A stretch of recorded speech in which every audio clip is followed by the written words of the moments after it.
without insurance, do you know the out-of-pocket cost of a complete blood count test? No, ma'am, not immediately. Do you have a ballpark? I do not, ma'am.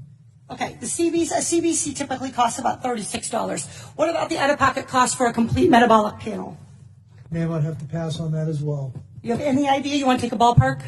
I would say $75. Okay, 58. Getting closer. How about flu A? Ma'am, I would take a guess at about maybe 50. 43. This is like the Price is Right. Flu B? I would probably say 44. That's good. How about the cost of an ER visit for someone identified as high severity and threat? I'm sorry, ma'am, what was the question again? How about the cost of an ER visit for somebody identified as having high severity or high threat? High severity, but ma'am, that's probably about $3,000 to $5,000. Okay, that is $1,151. This all totals up to $1,331. That's assuming they aren't kept in isolation. Isolation can add up for one family already, $4,000. And fear of these costs are going to keep people from being tested, from getting the care they need, and from keeping their communities safe. We live in a world where 40% of Americans cannot even afford a $400 unexpected expense. We live in a world where 33% of Americans put off medical treatment last year. And we have a $1,331 expense, conservatively, just for testing for the coronavirus. Dr. Redfield, do you want to know who has the coronavirus and who doesn't? Yes. Not just rich people, but everybody who might have the virus? All of America. Dr. Redfield, are you familiar with 42 CFR 71.30?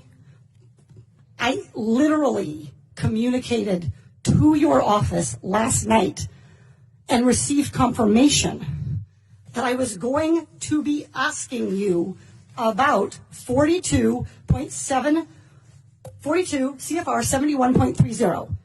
This provides the director may authorize payment for the care and treatment of individuals subject to medical exam, quarantine, isolation, and conditional release. That I know about, and my office did tell me that. I just didn't know the numbers, ma'am. That's Congressman. Great, so you're familiar. Dr. Redfield, will you commit to the CDC right now using that existing authority to pay for diagnostic testing free to every American regardless of insurance?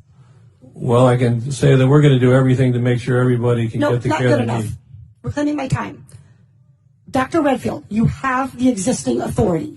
Will you commit right now to using the authority that you have vested in you under law that provides in a public health emergency for testing, treatment, exam, isolation without cost? Yes or no?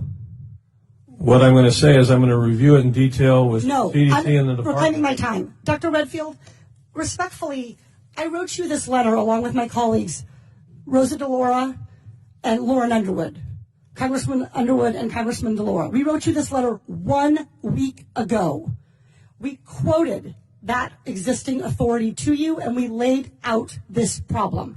We asked for a response yesterday. The deadline and the time for delay has passed. Will you commit to invoking your existing authority under 42 CFR 71.30 to provide for coronavirus testing for every American regardless of insurance coverage? What I was trying to say is that CDC is working with HHS now to see how we operationalize that. Dr. Redfield,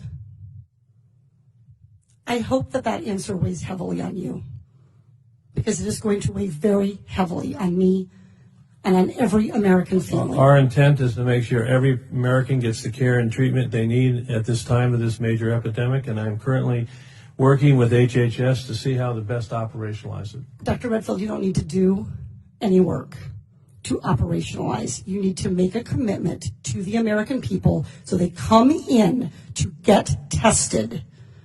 You can operationalize the payment structure tomorrow. I think you're an excellent questioner, so my answer is yes. Excellent. Everybody in America hear that. You are eligible to go get tested for coronavirus and have that covered regardless of insurance. Please, if you believe you have the illness, follow precautions. Call first. Do everything the CDC and Dr. Fauci, God bless you, for guiding Americans in this time. But do not let a lack of insurance worsen this crisis.